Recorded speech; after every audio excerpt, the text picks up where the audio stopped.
एक कॉल है नसीर भाई की। अस्सलाम वालेकुम जी, फैसलाबाद से कॉल है, क्या कहेंगे नसीर भाई? वालेकुम सलाम जी, मैं अभी आपका प्रोग्राम देख रहा था तो मैं एक सवाल पूछना चाह रहा था। जी पूछिए, हमारे मेहमान भी हमारे साथ मधु है। मुझे एक चीज ये नहीं समझ आ रही कि मेरे साथ एक प्रॉब्लम चल रही है। बेसिकली मेरे साथ प्रॉब्लम ये है कि मेरी एक असिस्टेंट है जो मुझे ब्लैकमेल कर रही है काफी टाइम से, और मुझे ये कहती हैं कि वो हत्ता कि वो मैरिड हैं, ठीक है, और वो मुझे ये कहती हैं कि जी मैं अपने शौहर से मैं तलाक लेती हूँ और तुम मेरे साथ शादी करो, मैं तुम्हारे साथ रहना चाहती हूँ। लेकिन मेरे एंड पे ऐसा कोई सिनेरियो नहीं है, मैं उनसे अपनी इज्जत बचा रहा हूँ। आप शादीशुदा हैं? बिल्कुल अल्हम्दुलिल्लाह, लेकिन मुझे समझ नहीं आ रही कि आजकल के दौर में चल क्या रहा है। हर जगह पे मर्दों को बुरा कहा जाता है।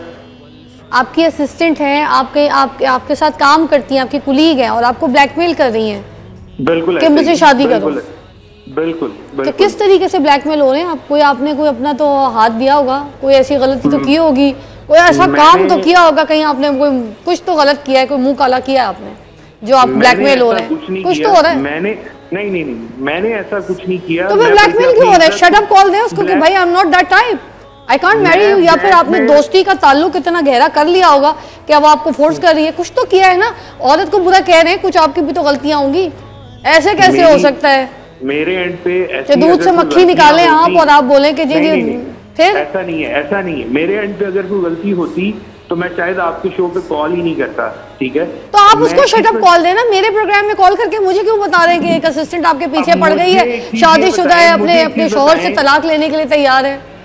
मुझे एक चीज ये बताएं कि अगर वो औरत कहती है अगर आप मुझे टाइम नहीं देते, अगर आप मुझे मिलते नहीं है, ठीक है, तो अगर मैं अपने कपड़े फाड़ लेती हूँ या कुछ मैं ऐसा कर लेती हूँ, ठीक है, तो एंड पे सारी जो ऑफिस में कहाँ से कपड़े इस तरह से करेगी, इस तरह से ऐड करेगी? मेरी बात सुने, कोई अमिताभ बच्चन की फिल्म नहीं चल रही है, जाने दें, दुनिया देखिए, जाने दे प्लीज। और पीसीआर प्लीज इस तरह की कॉल्स लेने से पहले सोच लिया करें कि टॉपिक क्या है, किस प्लीज कॉल काटें आप। मेरी बात सुनो यार, क्या चक्कर है ये? एक औरत को आप गंदा कर रहे हैं। फिर से देखो, हम औरत का टॉपिक डिस्कस कर रहे हैं मैम। आप भी माजरत से सॉरी, मैंने एक लफ्ज वहां पे जरा अजीब सा कह दिया। मगर देखें, एक मर्द को औरत ब्लैकमेल कर रही है, आप एक औरत को गंदा कर रहे हैं, ठीक है, उसकी शादी तक बता रहे हैं, उसकी तलाक तक बता रहे हैं, फिर कह रहे हैं कि कहीं वो मुझे बुलाए और मैं अपने कपड़े फाड़ ले और कुछ कर ले। के लिए एक शेर है, और ये शेर ये है कि उल्फत बदल गई कभी नीयत बदल गई, उल्फत बदल गई कभी नीयत बदल गई, खुद गर्ज जब हुए तो सीरत बदल गई। अपना कसूर दूसरों के सर पे डालकर, अपना कसूर दूसरों के सर पे डालकर कुछ लोग समझते हैं कि हकीकत बदल गई। हाय हाय, ये ऐसे नहीं होता मेरे भाई। ऐसे किसी की जरूरत नहीं है कि कोई औरत उठकर जो है वो आपको कह दे कि मुझसे शादी करो।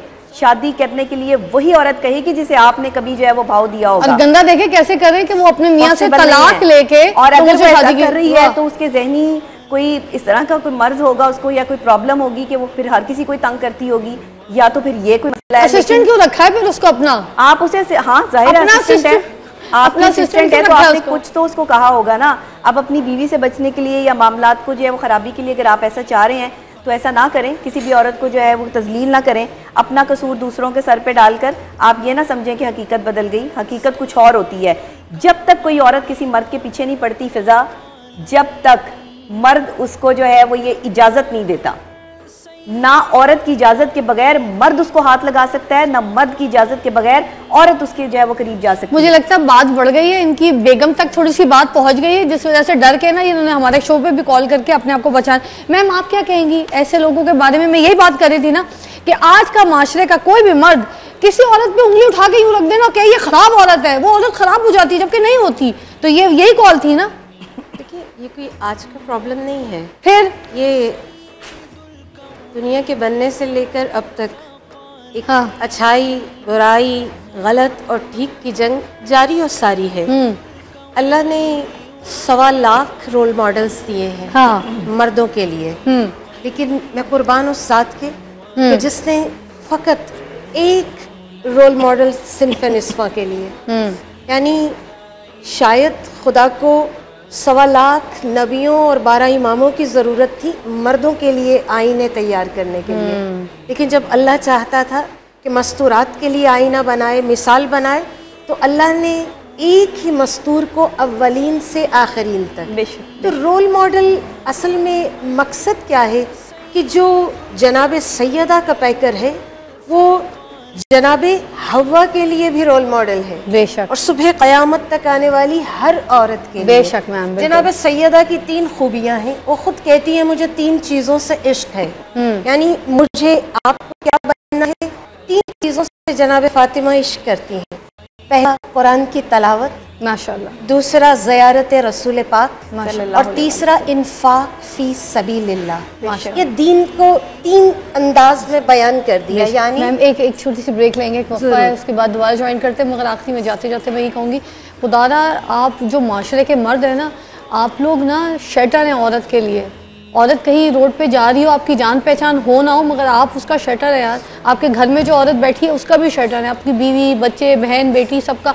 आपके जो ऑफिस इदारों में जो लड़कियां काम करती हैं उनके भी आप शटर हैं।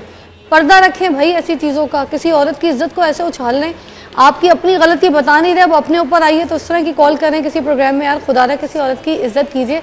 ये रमज़ान शरीफ आया, मैंने तो यही सुना था शैतान जो है वो जकड़ लिए जाते हैं।